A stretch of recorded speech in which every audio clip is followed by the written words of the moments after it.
വണ്ടി വളരെ സ്പീഡിൽ ഓടി വന്നുകൊണ്ടിരിക്കുകയാണ് ആ സമയത്ത്. അപ്പൊ അവിടെ നമ്മുടെ സീബ്ര ലൈനിൽ കൂടെ നടക്കണം എന്ന് പഠിപ്പിക്കുന്നവർ പഠിപ്പിക്കേണ്ട സ്ഥലം അല്ല. നടക്കുന്നത് തെറ്റാണെന്നും റോഡിൽ ഇറങ്ങുന്നത് തെറ്റാണെന്നും പഠിപ്പിക്കുകയല്ല വേണ്ടത്, പരിശീലനങ്ങൾ കൊടുക്കുകയാണ്. അപ്പൊ ആ പരിശീലനം കൊടുക്കുക എന്ന് പറയുന്നത് എന്തോ ഭയങ്കര തെറ്റാണെന്നുള്ള നിലവാരത്തിൽ ഈ ലൈംഗികത രസിക്കാൻ മാത്രം ഉണ്ടായതാണെന്നുള്ള തെറ്റിദ്ധാരണയിൽ നിന്ന് ആരംഭിച്ചതാണ്. ജീവൻ തുടരുന്നതിനകത്ത് രസമുള്ളത് കൊണ്ടാണ് നമ്മൾ തുടരുന്നത്. നമ്മൾ ലൈംഗികത രസമുള്ളത് കൊണ്ടാണ് ഇത് ചെയ്യുന്നത്. ഇപ്പൊ ലൈംഗികതയ്ക്കകത്ത് രസമില്ലെന്ന് വെച്ചു ഒരാളും കുഞ്ഞിനെ ഉണ്ടാക്കത്തില്ല. പ്രകൃതി നമ്മള് ലോകത്ത് രൂപപ്പെട്ടു വന്നിരിക്കുന്നത് പൂവിനകത്ത് തേൻ പോലെയാണ് ലൈംഗിക രസം. അത് കണ്ട് ആകർഷിക്കുന്നുണ്ട്. പൂവിന്റെ മണം പോലെയാണെന്ന് അറിയണം. അല്ല അത് മോശമോ തെറ്റോ ഒന്നും അല്ലത്.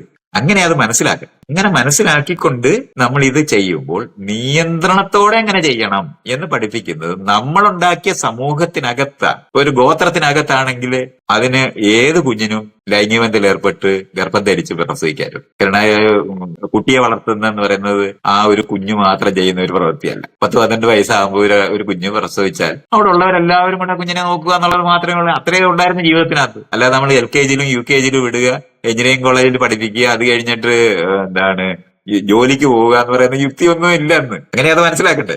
ഗോത്രത്തിനകത്ത് കുഞ്ഞെ ഉണ്ടായിക്കഴിഞ്ഞാൽ പ്രായപൂർത്തിയായ കഴിഞ്ഞാൽ ഗർഭം ധരിക്കാൻ കഴിവുള്ള കുട്ടി ലൈംഗിക ബന്ധത്തിൽ ഏർപ്പെട്ട് കുഞ്ഞിനെ ഉണ്ടാക്കും. അത് ആരെങ്കിലും തെറ്റായിട്ട് കണ്ടിരുന്നില്ല.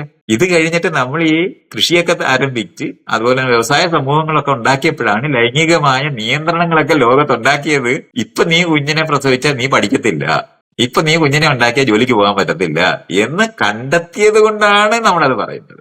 അല്ലാതെ ഈ പള്ളിക്കാരന്മാരും ഈ ദൈവം തമ്പുരാന്റെ ആൾക്കാർ പഠിപ്പിക്കുന്ന പോലെ തെറ്റ് ശരിയുടെ യുക്തിക്കകത്തല്ല ഇതൊന്നും പറയേണ്ടത്. ഇവിടെ 50 കിലോമീറ്ററിൽ വണ്ടി ഓടിച്ചാൽ മതി എന്ന റോഡിന്റെ സൈഡിൽ എഴുതി വെച്ചിരിക്കുന്നത് അതേ ന്യായമേ ഉള്ളു. ഇതിനകത്ത് എളുപ്പമാണ് പേടിപ്പിച്ച് കീഴടക്കി ആൾക്കാരെ കൊണ്ട് ചെയ്യിക്കാനെന്ന് കണ്ടുപിടിച്ചുകൊണ്ടാണ് ഈ തരത്തിലുള്ള പഴഞ്ചന്മാര് പഴയ യുക്തികൾ പറഞ്ഞ് ആളുകളെ നിയന്ത്രിക്കുന്നത്. അല്ലാതെ അത് ശരി തെറ്റുകളായതുകൊണ്ടല്ല. നമ്മൾ ഇങ്ങനെയാണ് പഠിപ്പിക്കേണ്ടത്. ഇവിടെ ഈ വളവില് ഇത്രയും സ്പീഡിൽ വണ്ടി ഓടിച്ചാൽ ആക്സിഡന്റ് ഉണ്ടാകാനുള്ള സാധ്യത കൂടുതലാണ്. അവിടെയൊക്കെ നമ്മൾ എഴുതി വെക്കത്തില്ല, ആക്സിഡന്റ് പ്രോൺ ഏരിയ എന്ന് എഴുതി വെക്കത്തില്ലേ, അതുപോലെ എഴുതി വെക്കുന്ന കാര്യങ്ങളാണ്. അങ്ങനെയാണ് നിയന്ത്രണത്തിന്റെ യുക്തികളാണ്, ശരി തെറ്റുകളുടെ യുക്തികളല്ല. അത് മനുഷ്യരുടെ ജീവിതം നീണ്ടതായി മാറുകയും കുട്ടിക്കാലം നീണ്ടത് കൊണ്ടാണ്. മറ്റേ കുട്ടിക്കാലം എന്ന് പറയുന്നത് 12-13 വയസ്സ് വരെ ആയിരുന്നു കുട്ടിക്കാലം. ഇന്നിപ്പോഴാണല്ല, നിങ്ങൾ തന്നെ മുമ്പ് 20 വയസ്സാണ് കുട്ടി. 10 തൊട്ട് 20 എന്നാ പറഞ്ഞത്. 20ാമത്തെ വയസ്സ് വരെ കുട്ടിയൊന്നും ഇല്ല. 18 വയസ്സ് വരെ കുട്ടി പോലും ഉള്ളു. അപ്പൊ അതിനകത്തൊക്കെ ലൈംഗിക മെച്യൂരിറ്റി എന്ന് പറയുന്നത് 16 വയസ്സിലൊക്കെ തന്നെ പെൺകുട്ടികൾക്കുണ്ടാകുകയും പുരുഷന്മാർക്കാണെങ്കിൽ 12-13 വയസ്സൊക്കെ ആകുമ്പോൾ തന്നെ ആരംഭിക്കുകയൊക്കെ ചെയ്യുന്നിട്ടുണ്ടാകും. അപ്പൊ ഇതെല്ലാം കൊണ്ടാണ് കുട്ടി ഉണ്ടാക്കിയാൽ അവരെ നോക്കാനുള്ള കഴിവില്ലാത്തവരായിരിക്കുന്നതുകൊണ്ട് സ്വന്തമായ ജീവിതത്തിനകത്ത് വരുമാനം ഉണ്ടാക്കിയെടുക്കുന്ന തരത്തിൽ നമ്മൾ ഉണ്ടാക്കിയ സമൂഹത്തിനകത്ത് കഴിയാതിരിക്കുന്നത് കൊണ്ടാണ് ഇപ്പൊ നിങ്ങൾ കുഞ്ഞിനെ ഉണ്ടാക്കരുതെന്ന് പറയുന്നത്. അത് തെറ്റും ശരിയായതുകൊണ്ട്. ഇതാണ് മനസ്സിലാക്കേണ്ടത്.